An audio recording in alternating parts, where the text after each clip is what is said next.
እግዚአብሔር ከመንፈስ ጋር ስለሚነጋገር እግዚአብሔር አዳምና ሔዋን ከእግዚአብሔር ጋር ከመነጋገር ተለዩ፣ ተቋረጡ፣ ሕይወታቸው ከእግዚአብሔር ውጪ ሆነ ማለት ነው። ስለዚህ ዛሬ ወገኔ ሆይ ከአዳም ከሔዋን የተፈጠረ ሁሉ ከእግዚአብሔር በዚህ ኃጢአት ምክንያት ተለይቷል።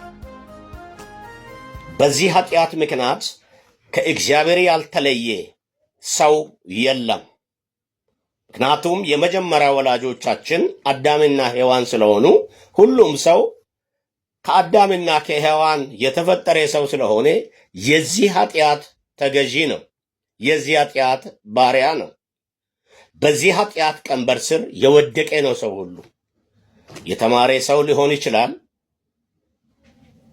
ተመራማሪ ሊሆን ይችላል፣ ፈላስፋ ሊሆን ይችላል፣ ሳይንቲስት ሊሆን ይችላል፣ ምሁር ሊሆን ይችላል፣ ብዙ ዲግሪዎችን ያገኘ ሰው ሊሆን ይችላል፣ ምናልባትም ባለስልጣንም ሊሆን ይችላል። ሰው ሁሉ ግን ከዚህ ኃጢአት የተነሳ ከእግዚአብሔር ክብር ውጪ ሆኖ ከእግዚአብሔር ተለይቷል። ስለዚህ አንተ ተመራማሪ ሆንክ ሰው፣ አንተ ሳይንቲስትን ብትሆን ሳይንስ ስለ እግዚአብሔር መኖሪም አያውቅም፣ ስለ እግዚአብሔር አለመኖሪም አያውቅም። ምክንያቱም ሳይንስ የሚያጠናው ስለ ቁሳዊ ዓለም ነው። እግዚአብሔር ደግሞ ቁስ አይደለም። እግዚአብሔር መንፈስ ነው። እግዚአብሔር መንፈስ ስለሆነ የሚያመልኩትም የሚሰግዱለትም በመንፈስ ሊሰግዱለት ያስፈልጋቸዋል ይላል እግዚአብሔር ቃል። ስለዚህ እግዚአብሔርን ማወቅ የምትችለው ወይም ደግሞ ከእግዚአብሔር ጋር መገናኘትም የምትችለው በዚህ ምድር ላይ በተሳካልህ ነገር ሳይሆን በመንፈስ ውስጥ ሆነ ከዚህ ከወደክበት የጨለማ ኃጢአት ወጥተህ በክርስቶስ ኢየሱስ በማመን ከእግዚአብሔር ጋር ልትገናኝ ትችላለህ። ስለዚህ ወንድሜ እህቴ፣ ዛሬ ላንተ ያለኝ መልእክት መዳን ከዚህ ከኃጢአት በሽታ፣ ከዚህ ከመርገም፣ ከዚህ ከዘላለም ሞት፣ ከዚህ ከዘላለም ከእግዚአብሔር መለየት መዳን የምትችለው በክርስቶስ ኢየሱስ በማመን ብቻ ነው። የእግዚአብሔር ቃልም እንደሚለው መዳን በሌላ በማንም የለም፣ እንድንበት ዘንድ ከሰማይ በታች የተሰጠ ሌላ ስም የለምና ይላል። በሰው ስም መዳን አይቻልም። በፍጥረት ስም መዳን አይቻልም። በመልአክ ስም መዳን አይቻልም። በእግዚአብሔር ልጅ በክርስቶስ ኢየሱስ በማመን ብቻ ሰው ሊድን ይችላል። በአዳምና በሔዋን በኩል ከመጣብህ ከዚህ ከኃጢአት በሽታ ኃጢአት ከሚያመጣው ዘላለማዊ ሞት ልትድን የምትችለው እግዚአብሔር መንገድ አድርጎ ባዘጋጀው በልጁ በክርስቶስ ኢየሱስ በማመን ነው።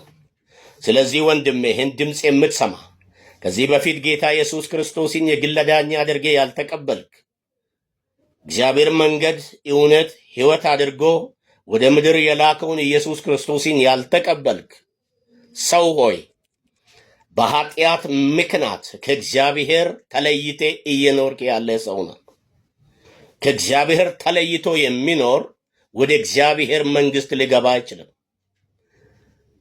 አዳምና ሔዋን ያወረሱትን የውርስ ኃጢአት የተሸከመ በክርስቶስ ኢየሱስ በማመን ከእግዚአብሔር አብ ጋር ያልታረቀ ሰው የዘላለም የእግዚአብሔር መንግሥት ሊገባ አይችልም። ቃሉም የሚናገረው ወደ እግዚአብሔር መንግሥት ተመለሱ፣ ንስሐ ግቡ፣ በእግዚአብሔር ልጅ እመኑ፣ ወልድ ያለው ሕይወት አለው ይላል። ወልድ የሌለው ደግሞ ሕይወት የለውም ይላል። ኢየሱስ ክርስቶስን የሌለው ሰው ሕይወት የለውም። ምናልባት በዚህ ሰዓት በዛን ቀን አዳምና ሔዋን በኃጢአት በወደቁ ቀን ነፍሳቸውና ሥጋቸው ስላልተለየ ስላልሞቱ ያልሞቱ ሊመስላችሁ ይችላል። እነሱ ግን የእግዚአብሔር ክብር ከላያቸው እንደተነሳ ራቁታቸውን ሲሆኑ መንፈሳዊ ሞት ሙተዋል። መንፈሳዊ ሞት የሞተ ሰው መንፈስ ከሆነው ከእግዚአብሔር ጋር ሊገናኝ ሊነጋገር እግዚአብሔር ያቀደለትን የዘላለም የእግዚአብሔር መንግስት ሊወርስ አይችልም።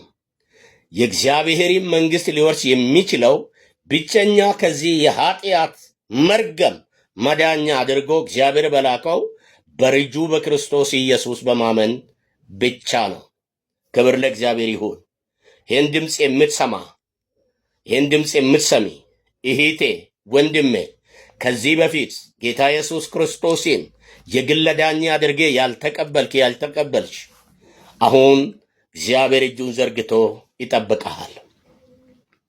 ምህረቱን በአንተ ላይ ሊያደርግ፣ ምህረቱን በአንቺ ላይ ሊያደርግ፣ ከዚህ ከዘላለማዊ ሞት ውስጥ ሊያወጣ፣ ወደ ጨለማ ከመጣል ከዘላለም ሞት ስር ሊያወጣ ልጁን ኢየሱስ ክርስቶስን መድኃኒት አድርጎ የላከልህ እግዚአብሔር እጁን ዘርግቶ ይጠብቀሃል። ወደ ክርስቶስ ተመለስ።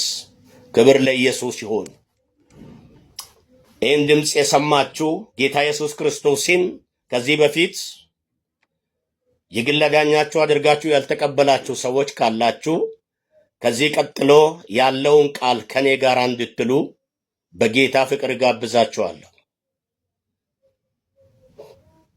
ይሄንን ጸሎት እጅን ወደ ላይ አንስቴ ከኔ ጋር ጸልይ። እግዚአብሔር ሆይ ስለ ዛሬ ቀን አመሰግንሃለሁ።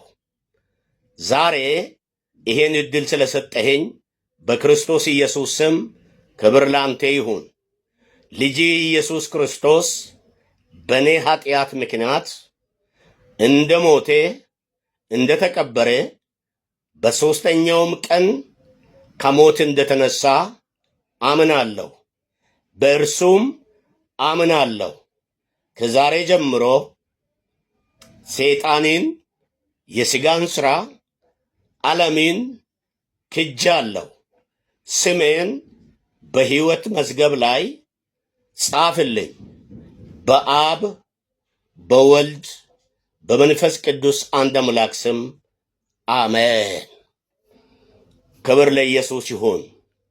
አሁን ይሄን ጸሎት ከኔ ጋር የጸለይክ ሰው ወይም የጸለይሽ ሰው መንፈስ ቅዱስ ለዘላለም የእግዚአብሔር ልጅ አድርጎ አትሞሃል። መንፈስ ቅዱስ ለዘላለም የእግዚአብሔር ልጅ አድርጎሽ አትሞሻል። መንፈስ ቅዱስ እንዴት አድርጌ ከእግዚአብሔር ጋር እንደምትኖር ያስተምረሃል፣ ያሳድግሃል፣ ይመራሃል። ክብር ለኢየሱስ ይሁን። ለጊዜው ግን የእግዚአብሔርን ቃል ለመማር ወይም ደግሞ እንዴት ክርስቶስ ኢየሱስን መከተል እንደምትችሉ ለማወቅ እግዚአብሔር በአካባቢያችሁ ባስቀመጠው ቤተ ክርስቲያን ውስጥ የሚያገለግሉ ፓስተሮች ወይም ወንጌላዊዎች ወይም ደግሞ የቤተ ክርስቲያን አገልጋዮች ዘንድ በመሄድ ጌታ ኢየሱስ ክርስቶስ እንደተቀበላችሁና የእግዚአብሔርን ቃል በመማር እንደ እግዚአብሔር ቃል ለመኖር እንደምትፈልጉ ነግራችሁ የእግዚአብሔርን ቃል እንድትማሩ ኢየሱስ ክርስቶስን የሕይወታችሁ ጌታና ራስ አድርጋችሁ ለመከታተል እግዚአብሔርን ቃል እንድትማሩ ጋብዛችኋለሁ። እግዚአብሔር ይረዳችኋል። እግዚአብሔር በመንፈሱ ያሳድጋችኋል። ወደ እግዚአብሔር ክብር ገብታችኋል። እግዚአብሔር ለዘላለም አይጥላችሁም። ክብር ለኢየሱስ ይሁን። ጌታ ይባርካችሁ። ፓስተር አስፋው ቶለሳ እባላለሁ። ተባረኩ።